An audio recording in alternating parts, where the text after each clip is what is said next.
बिस्मिल्लाहिर्रहमानिर्रहीम अस्सलाम वालेकुम वरहमतुल्लाहि वबरकातुहू تاسو ګوره خبر نیوز او زم فیض الوهاب زبزی نظر باشو په سر خبرونو.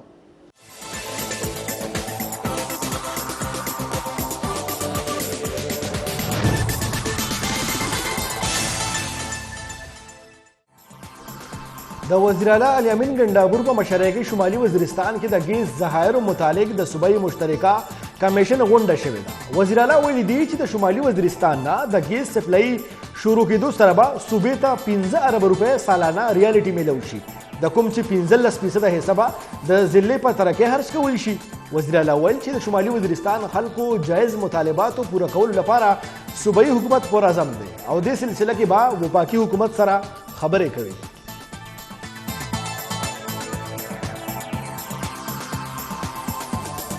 د خیبر پختونخوا محکمه تعلیم لخوا تعلیمي ایمرجنسي داوا دروغ ثابت شوې ده.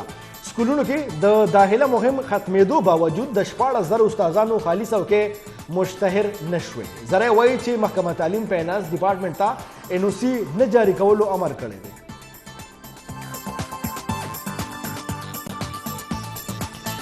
سعودي عرب پاکستان کې سرمایه‌کاري د 2.2 تر 2.8 ارب ډالرو کولو اعلان کړی دی. وزیر اعظم شهباز شریف او سعودي وزیر سرمایه‌کاري خالد بن عبدالعزیز مشترکه پریس کانفرنس پاکستان او سعودي عرب ترمنځ اقتصادي شراکتداري نور هم مضبوطولو عزم اظهار شوی دی. شهباز شریف ویلي دی چې د سعودي ولیعهد د پاکستان هر قسمه ملاتړ جاري ساتلو عزم کړی دی. سعودي وزیر سرمایه‌کاري په دې موقع ویلي دی چې د پاکستان دورې په مهال لاسلیک شوی 29 سمجوتو کې به په 15 سمجوتو عمل درآمد شوی.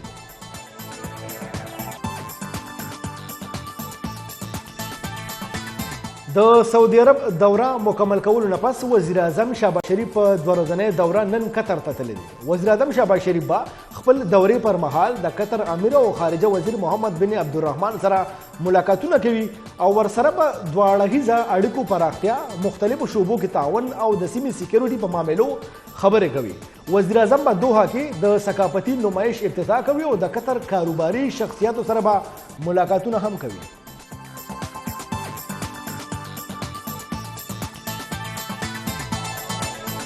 د بنو په نورل غوړه بکاخیل سیمه کې د ترهګرو او سکیورټي فورسز ترمنځ ډزو تبادله. مقامي ذرایعو تر مخه د ترهګرو حملې له وجې 3 سکیورټي اهلکار جوبل شوي دي. د سکیورټي فورسز جوابي کاروایي دوران 2 شرخوخې وژلې شوي او 4 جوبل شوي هم دي. نهم مای پیښې د خیبر پختونخوا PTI مشرانو په شمول 10 ملزمان بری کړي شوي دي. بری شوي کسانو کې صوبایي وزیر مینا خان افریدي، کامران بنگش، تیمور سلیم جګړه، ارباب شیر علي او عرفان سلیم هم شامل دي. د ترهګرۍ مخنیوي عدالت د عدم ثبوت په وجه ملزمان بری کړي دي. د دوی خلاف د پیښور خان رازق شهید تانې کې مقدمه درج وه.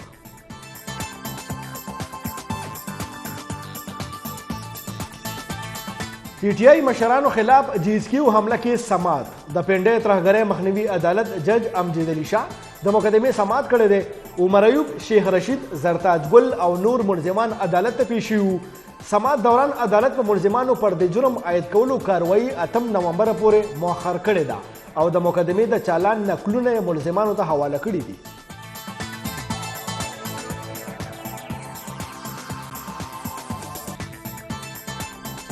اپوزیشن لیډر عمر ایوب د پارټۍ د مشرانو خلاف جعلي کیسونه ختمولو مطالبه کړې ده. ویلي دي چې بشرا بیبي ضمانت په میرټ شوی دی. دې لپاره موږ هیڅ قسمه ډیل نه دی کړی. عمر ایوب ویناوه چې هر یو کارکون باندې PTI سره ولاړ دی، هغه به هم ډیر زر د اډیاله جیل نه رهایی شي. بشرا بیبي که سیاست کوي نو میدان ته دی روزي. 26م آئینی ترمیم نه پس د بشرا بیبي رهایی سبله معامله لګي. گورنر خیبر پختونخوا فیصل کریم ګونډي اسلام آباد کې میډیا سره خبره وایي چې پیښور کې د اور لګېدو پیښې تحقیقاتو لپاره د پارلماني کمیټې جوړه کړې شي. ریسکیو ګاډي اسلام آباد جلسه کې مصروفه وو. پاکستان سیکولر نه بلکې یو مذهبي ملک دی. د کوم عین بنیاد چې هم اسلام دی.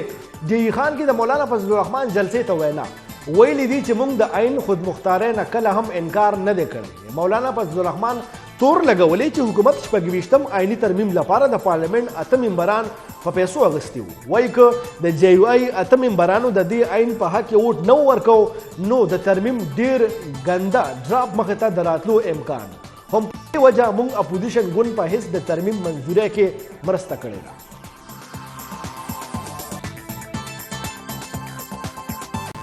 لندن کې د پخوانی چیف جسټس قاضي فیض سعود او پاکستانی های کمیشن په ګاډي د پی ټی آی کارکونانو حمله معامله داخله وزیر محسن نقوی د دې پیښو مذمت کړی او د نادرا چارواکو ته د حمله کوونکو فوري شناخت کولو حکم کړی دی. محسن نقوی ویلي دی چې د دې کسانو خلاف به قانوني کاروایی کوو، شناختی کارډونه به بلاک کوو او پاسپورټونه به یې ورله منسوخ کوو. پی ټی آی سینیټر ډاکټر ثانیه نشتر د سېنات د رکنیت نه استعفا ورکړې ده. ذرایع وایي چې ثانیه نشتر جمینیا کې نړیوالې اداره کې ملازمت کولو له وجې د سېنات نشست پرېښودو فیصله کړې ده او خپله استعفا یې سېنات سکریټریټ ته لیږلې ده. ثانیه نشتر 2021 کې د خیبر پښتونخوا نه سینیټره منتخب شوې وه.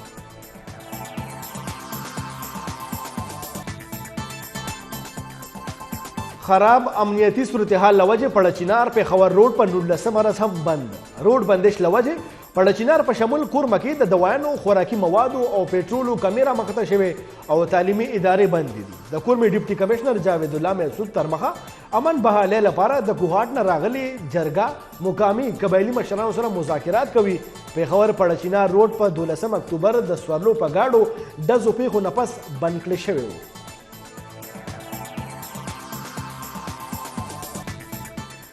آرمی چیف جنرال اسیم منیر سره د روس نائب وزیر دفاع الکساندر وی پومن ملاقات. ایس پی آر تر مخه دواړو مشرانو د علاقايي سلامتیا شریکې دلچسپۍ او دواړو ملکونو ترمنځ دفاعي تعاون پراخه کولو په معاملو خبرې کړې دي. د روس وزیر دفاع ترهګرۍ خلاف جنگ کې د پاک فوج کامیابو ستاینه کړې ده او د ترهګرۍ خاتمې لپاره مشترکه کوششونه کولو باندې زور راوړی.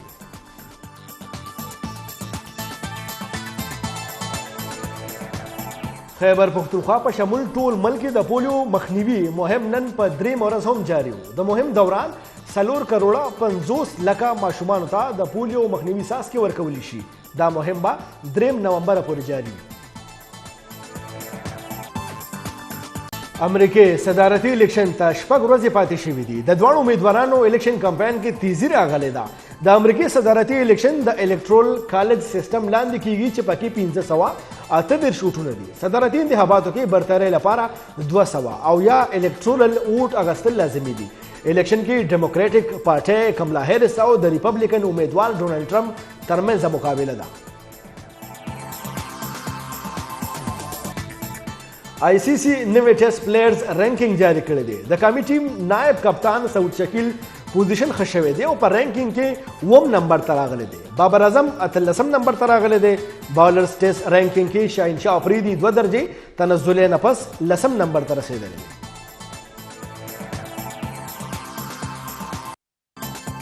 ټوپه سوابه کې د مخې روایتي ټورنمنټ سر ته رسیدلی. مخه ټورنمنټ کې 2 ټیمونه برخه اخیسته وه. فاینل لوبه د سخت مقابلې نه پس ګندب ټیم ګټلې ده. په دې اړه را سره بولټن کې یو رپورټ هم شامل دی.